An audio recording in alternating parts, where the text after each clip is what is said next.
The concierge leaned toward the front desk, scanned the group at the entrance, and asked the question that made the air crackle.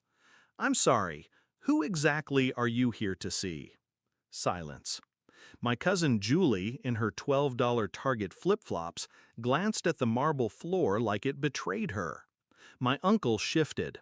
My mother blinked like she hadn't heard. I watched from the glass balcony above, champagne in hand, suit pressed, smile.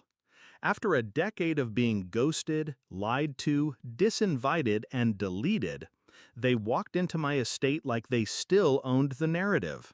They didn't know, but this time I wrote the ending. The last time I was invited to a family reunion, Barack Obama was in office. No one said it out loud, but after Dad died, I became the inconvenient one. Too quiet, too serious, too independent.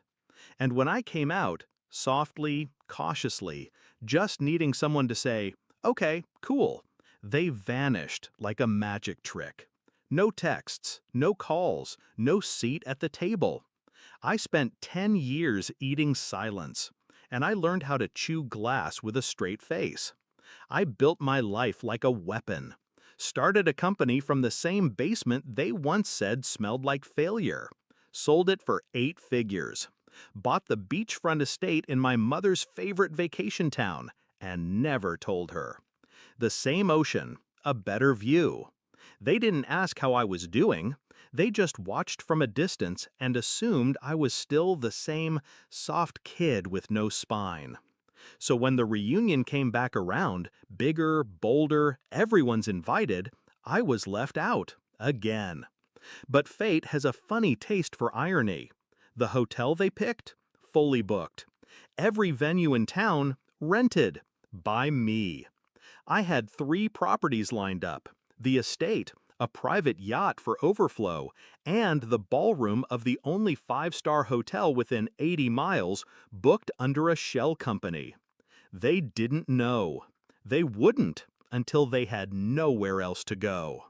That's when the texts started. "Hey, long time. You still live near the beach, right?" I let them pile up, unread, unanswered, until the day before the reunion when I sent one group message. "My place is open. Bring sunscreen. No apology needed. Just strategy." They walked in like they belonged, even brought matching shirts.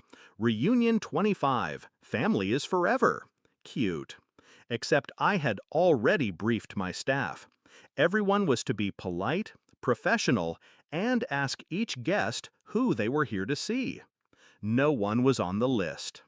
I watched them squirm. My sister finally spoke up. She hadn't texted me since 2017. "We're here to see, Michael. He said we could come." The concierge checked the tablet. "Michael?" he asked. "Mr. Reyes?" She nodded like we shared a last name. "Mr. Reyes owns this estate. May I ask your relation to him?"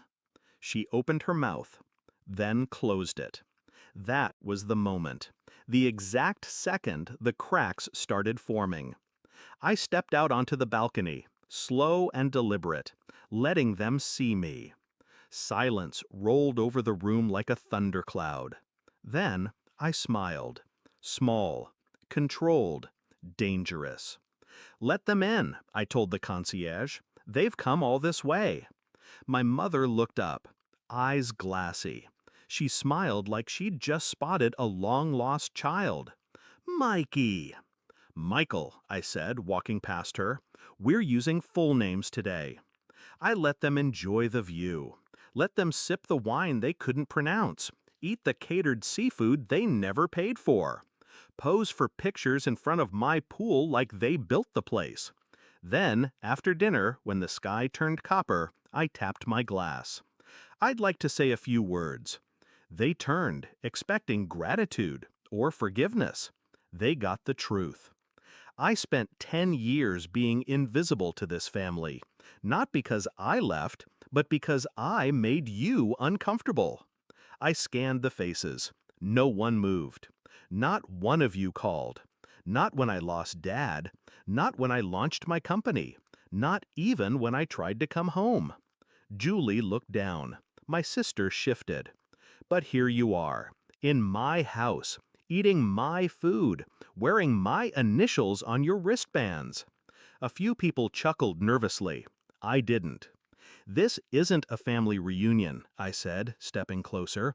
It's a funeral, for the version of me who needed your approval.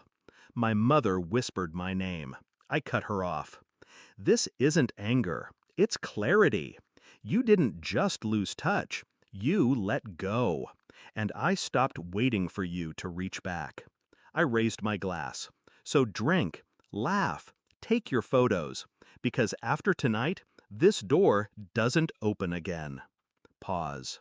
This isn't revenge. It's closure. I walked away before they could respond, left them in the glow of the lights they didn't turn on, under a roof they didn't help build. That night, as they filed out, silent and small, the concierge asked each of them again, "Who were you here to see?" No one answered, not a single one. I watched them go from my bedroom window. No tears, no rage, just that same calm smile.